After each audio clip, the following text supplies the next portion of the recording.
बिस्मिल्लाहिर्रहमानिर्रहीम। My name is Rafaqat Ali.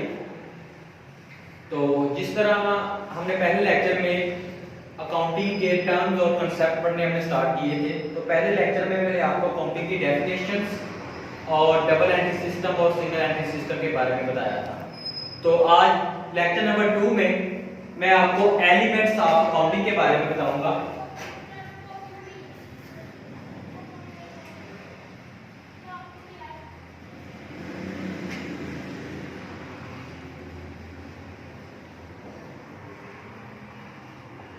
Elements of accounting से मुराद कि वो टूल्स या वो स्तून जिसके गिर्द पूरी अकाउंटिंग घूमती है।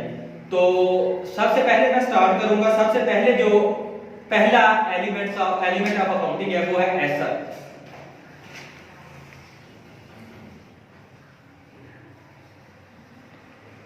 पहले इसका मैं कंसेप्ट बताऊंगा कि असल में एसेट्स होते क्या हैं। एसेट का उर्दू में मीनिंग है असासा जा, यानी कि बिजनेस के असासा जा, यानी कि हर वो चीज जो बिजनेस के कंट्रोल में है या जिसको बिजनेस इस्तेमाल करके अपनी इनकम जनरेट करता है। इसमें 2 से 3 बातें मैं बताऊंगा, इसको जरा गौर से सुन लीजिएगा कि सबसे पहले हर वो चीज जो बिजनेस यानी कि बिजनेस के मालिक के कंट्रोल में हो या वो उसका मालिक हो।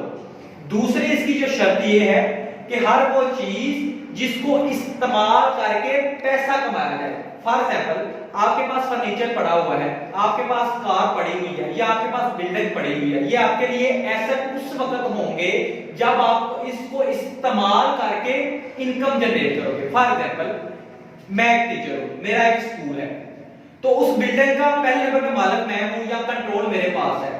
तो जब तक उस बिल्डिंग को इस्तेमाल करके मैं रुपया पैसा नहीं कमाऊंगा, अर्निंग नहीं कमाऊंगा, तो मेरे लिए वो एसेट नहीं होगी। फॉर एग्जाम्पल, हर बंदे के पास अपनी बिल्डिंग्स हैं, कार्स हैं, फर्नीचर है, तो उसके लिए वो एसेट तब बनेगा जब वो इसको इस्तेमाल करके पैसे कमाना शुरू कर देगा। तो ये 2 चीजें हो गई। और तीसरी चीज ये थी कि उस बिल्डर या उस एसेट का मुसलसल इस्तेमाल, ये ना हो कि 1 महीना आपने काम कर लिया, 1 साल छुट्टी, 2 महीने काम कर लिया, फिर 3 साल छुट्टी। यानी कि 3 शर्तें इसमें ऐड हो जाती हैं कि पहला कि वो चीज बिजनेस के कंट्रोल में हो, बिजनेस की मलकियत में हो, फिर इसको इस्तेमाल करके वो पैसा कमाए और मुसलसल इस्तेमाल करता जाए, तो फिर वो आपका एसेट होता है। तो अब मैं इसकी जो डेफिनेशन लिखता हूं, कहते हैं assets refer to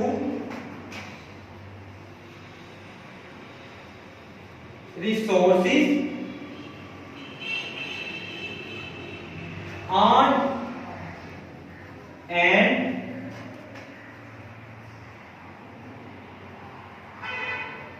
controlled by the entity or business।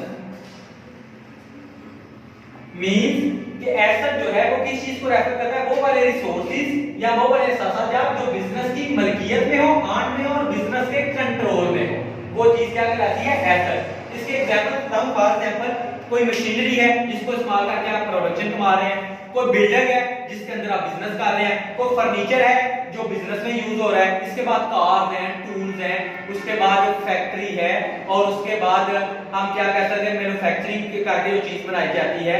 For example क्या हमारे टूल्स हैं, फर्नीचर है, मशीनरी है, ये सारी चीजें हमारी एसेट। अब एसेट के आगे डिफरेंट अकसाम है। फॉर एग्जांपल, करंट एसेट है, फिक्स एसेट है। करंट एसेट से मुराद कि वो वाली चीज जो आपको विद इन 1 ईयर फायदा दे। फॉर एग्जांपल, आपका कैश है, आपके पास बैंक बैलेंस है, या आपके डेटर्स हैं, यानी डेटर से मुराद यानी आपने जो किसी से पैसे देते हैं। तो ये इसकी हम एग्जांपल जो है आगे जाकर मजीद पढ़ेंगे। तो चंद एग्जांपल जो मैंने आपको बताई है, जैसे जैसे आप प्रैक्टिस करते जाएंगे तो आपको मजीद एग्जांपल समझ आती जाएगी।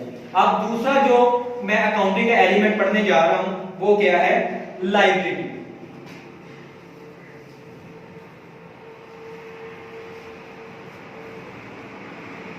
लायबिलिटी से मुराद जिम्मेदारियां।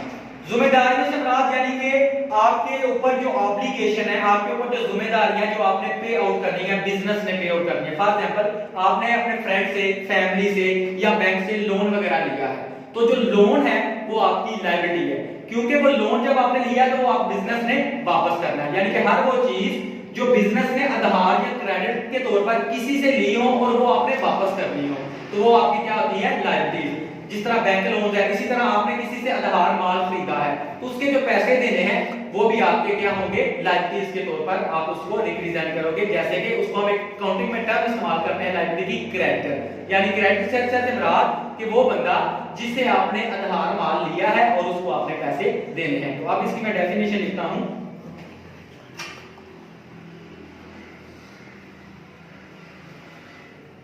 Liabilities are economic obligation, obligation कैसे बात, जिम्मेदारी, are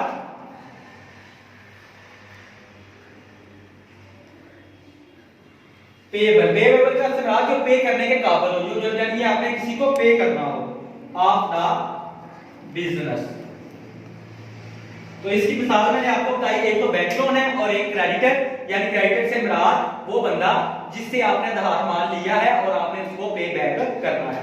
तो तीसरा एलिमेंट मैं पढ़ने जा रहा हूं, कैपिटल। अब कैपिटल इस एलिमेंट में सबसे ज्यादा इंपॉर्टेंट है। इसको हम ये कहेंगे, capital is just like as a life blood of any business, यानी कि ये एक ब्लड के तौर पर काम करता है। इस कैपिटल के बगैर आप किसी भी बिजनेस को स्टार्ट, तो दूर की बात है, तसव्वुर भी नहीं कर सकते। अब इसका मैं कंसेप्ट बताता हूं, कैपिटल होता क्या है। कैपिटल हर वो चीज in the form of cash, in the form of furniture, in the form of machinery या in the form of building, यानी कि हर वो चीज जो बिजनेस के स्टार्ट में या ड्यूरिंग बिजनेस, बिजनेस का मालिक उसको लेके आता है, यानी कि वो चीज जिससे बिजनेस को स्टार्ट किया जाता है वो आपका क्या कहलाता है, कैपिटल। इसकी मैं डेफिनेशन लिखता हूं, इनिशियल एंड एडिशनल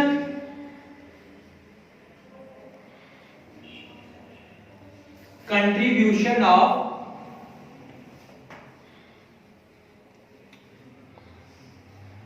ऑनर, यानी कि बिजनेस का ऑनर जो बिजनेस में चीजें लेके आता है, जो कंट्रीब्यूशन करता है, वो कैश की सूरत में भी हो सकते हैं, वो मशीनरी की सूरत में भी हो सकता है, वो फर्नीचर की सूरत में भी हो सकता है, वो बिल्डिंग की सूरत में भी हो सकता है। आपको पता है कि ये तीन चार चीजें जो मैंने अभी आपको बताई हैं कि ये वो वाली चीजें हैं जिसके बगैर बिजनेस स्टार्ट नहीं हो सकता। आप फॉर एग्जांपल मैं फैक्ट्री स्टार्ट करता हूं तो सबसे पहले मुझे इसके लिए पैसा चाहिए, पैसा आ गया फिर मुझे बिल्डिंग चाहिए, बिल्डिंग के बाद मुझे मशीनरी एंड फर्नीचर चाहिए। ये सारी चीजें जो मैं बिजनेस के अंदर बिजनेस को स्टार्ट करते वक्त या ड्यूरिंग द बिजनेस मैं लेके आता हूं। ड्यूरिंग द बिजनेस इसलिए मैं यूज कर रहा हूं, फॉर एग्जांपल अगर मैंने 10 लाख रुपया बिजनेस को स्टार्ट करते वक्त लगाया तो 6 माह बाद मुझे 5 लाख या 10 लाख रुपए की और जरूरत पड़ जाती है, तो जो बिजनेस का मालिक है या मैं जो हूं वो मैं क्या करता हूं, डिफरेंट रिसोर्सेज से, अपने घर से, अपने पॉकेट मनी से, अपने बैंक बैलेंस से वो पैसा उठाता हूं और बिजनेस में लाके इन्वेस्ट कर देता हूं। तो ये दोनों सूरतों में आपका कैपिटल होगा।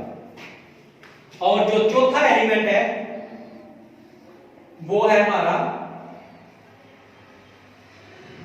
एक्सपेंस। एक्सपेंस से मुराद खर्चे। अब हम रोजमर्रा जिंदगी में बहुत सारे खर्चे करते हैं। फॉर एग्जांपल हम मार्केट जाते हैं, अपनी पैंट शर्ट खरीदते हैं, कपड़े खरीदते हैं, जूते खरीदते हैं या कोई भी शॉपिंग करते हैं, तो क्या वो भी एक्सपेंस होंगे? नहीं, वो एक एक्सपेंस तो होंगे, लेकिन हम इस एक्सपेंस से मुराद वो वाले खर्चे लेंगे जो बिजनेस में लगाए जाते हैं और जिनको लगा के हमारे बिजनेस को कोई ना कोई फायदा होता है।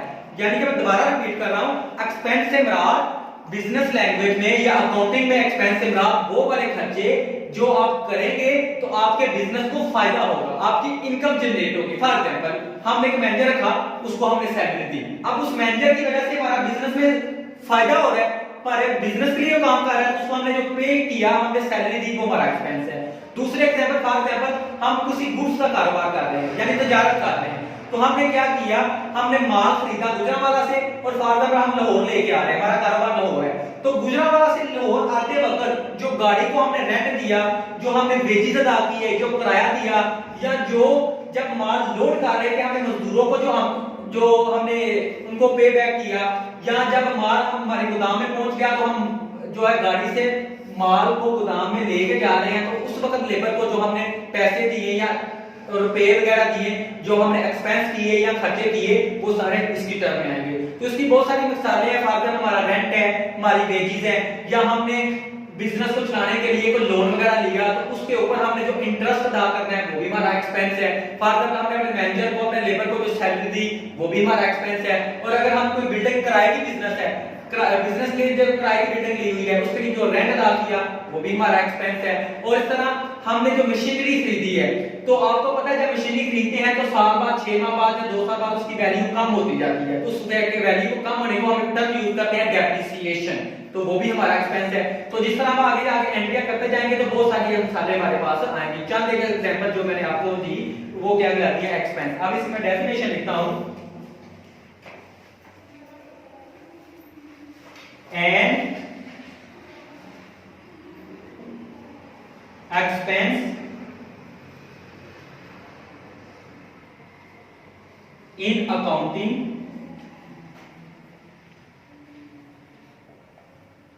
is the money spent or cost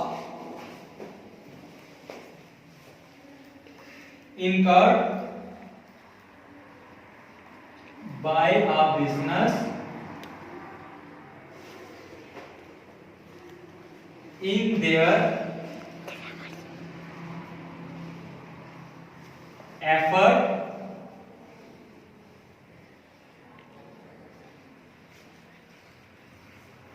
to generate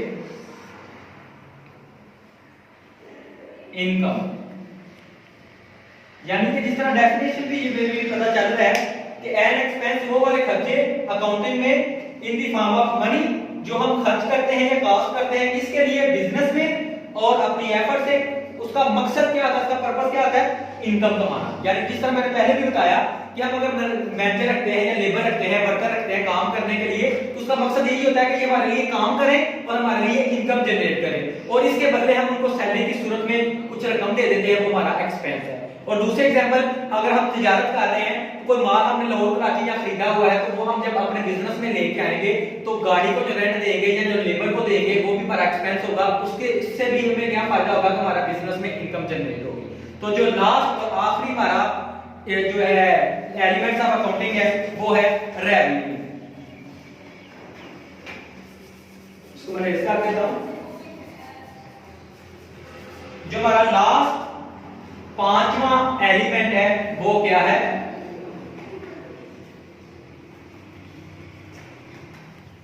revenue. Revenue से मुराद आमदनी, इनकम। अब इनकम और रेवेन्यू में थोड़ा सा हमारा फर्क ये है कि रेवेन्यू हर वो चीज होती है कि जो हम क्या करते हैं, अपनी चीज को सेल करके बाद हम प्रोडक्शन का कारोबार कर रहे हैं, तो चीजें बन के हमारे पास आ गई, अब हमने उसे सेल करके पैसे भी तो कमाने हैं, तो जो चीजें सेल करके हमारे पास जो रकम आ जाती है वो हमारा क्या होता है, रेवेन्यू। तो रेवेन्यू की डेफिनेशन हम लिखते हैं, revenue is the value of all sales of goods and services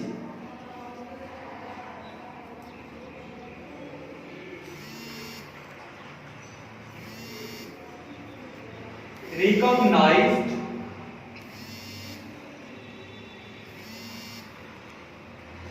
by a business in a period। यानी कि आपको पता है हमारे पास जो बिजनेस होते हैं वो प्रोडक्शन का भी बिजनेस हो सकता है, वो परचेज एंड सेल का भी बिजनेस हो सकता है, और वो सर्विस का भी बिजनेस हो सकता है। आप प्रोडक्शन करके चीजें सेल करके जो पैसे आपके पास आते हैं, या आप चीजें परचेज करके इसको दोबारा रीसेल करके जो आपके पास पैसे आते हैं, या आप एक लॉयर हैं, या आप डॉक्टर हैं, या आप टीचर हैं, अपनी सर्विस किसी को देके पैसे जो कमाते हैं वो भी आपका क्या होगा, रेवेन्यू होगा। तो इसमें जो मेन हमारा है वो रेवेन्यू है हमारी सेल। वो सेल हम गुड्स की सूरत में भी कर सकते हैं, वो हम अपनी सर्विस की सूरत में भी कर सकते हैं।